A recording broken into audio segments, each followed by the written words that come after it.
तर मित्रांनो, आपण गंगा आरती बघायला डायरेक्ट कोल्हापुरात आलतो बघा.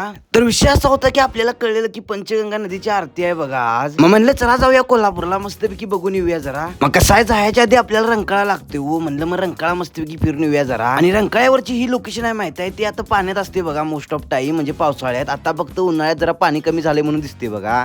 त्याच्यामुळे म्हणलं जरा असं फोटो काढून घेऊया हो, 2-4 तेवढं स्टोरी टाकायला होत्या तो इंस्टावर. त्याच्यामुळे काय विषय नाही म्हणलं. आणि ह्या साईडनं पूर्ण रंकाळ्याचं व्ह्यू दिसतोय बघा मस्तपैकी. बघा त्या साईडला जो पूर्ण दिसतोय ती कडा, रंकाळ्याची कडा आहे बघा मस्तपैकी. कसं आहे, लहान असताना आमची सहल असली की नाही, रंकाळा बिंकाळा पन्हाळा बिनाळा सगळी यायची हो. आणि तेव्हा इथं आम्ही मस्तपैकी खायचा बियाचा.